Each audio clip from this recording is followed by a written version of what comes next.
Hi. I want to take a few minutes just to thank our alumni for listening in. I have been at Roberts now for 20 years, and like most of us, this is by far the most unique time that I've experienced, the most unsettling in many ways. And I'm mindful of how we're called to be strong and courageous, and that Joshua is told that several times by the Lord because we know that He's with us. As I think about the circumstances in the future, there's a lot of uncertainty, and I think faith can really help us during a time of uncertainty. But I keep being asked by friends and alumni a couple of questions that I just want to take a few minutes and respond to today. So I get questions about retirement. What should I be doing? Is the stock market still a good investment? And let me just say that I recognize that I'm no longer paid to give advice in this area, so I share this with a bit of humility. But I think if we look at history, what we see is that even in the most dire of times, that investments eventually come back. When will they come back? That's a little harder to determine. Will it be 6 months, as some hope and even communicate? Will it be 5 or 6 years?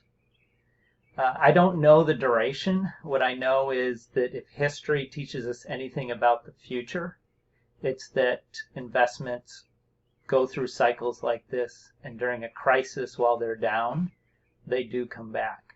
What advice would I give? Well, some of that depends on how old you are. If you're in your 20s and 30s right now listening to me, I would say don't let fear stop you from planning for your future. When we put money away for the future, we're doing good planning. I think of Proverbs, the ant stores away in the summer that they might have food in the winter. And part of what we do by delaying gratification with the money that we have today and putting it away for tomorrow is we make our future self a little happier. And that's always a balancing act. There's always a trade-off between those. So what I would encourage is for those in their 20s and 30s, don't fear. Keep planning for your future. God has one for you, and it's one that He desires to see you prosper and not to harm you, as He talks about in Jeremiah. So save for your retirement. Invest in your employer's 401k. If you're in your 40s and 50s like me, then you'll be able to retire. So don't fret that that day will not come. But there is a reason that guaranteed income investments begin to look more attractive as we age. And this isn't the right time to act on those, but it does remind us that as we get even a little closer, as we get to our later 50s and we can see the horizon for when we'd like to be in retirement, that might be a good time then to take a little less return if it happens to be a strong economy at that time, to secure a fixed income that we know we can live off of well, and we can continue to be generous and faithful stewards of what God has given us. And we can start by wrestling with the question right now, how much is enough? We happen to live in a wealthy country, and we often think we need much more than we do. If you're in your 60s or older, I hope that you've planned well up to this point. Both of my parents are in this category. One of them, my dad, lives off of a fixed income, off of Social Security. My mom, it's a fixed income plus some of the planning that she's done. So in both cases, there was gathering during the times of harvest, preparing for the times when there wouldn't be a way to earn in the same level. And the truth is that winter's here.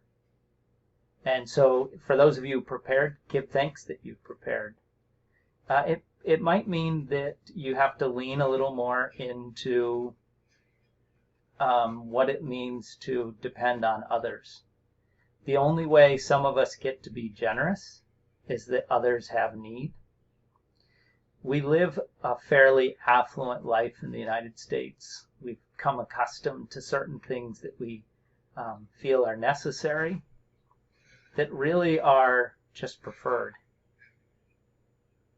But what I can say for sure is that God has called us all to be generous, to be wise, to be diligent, to be disciplined stewards.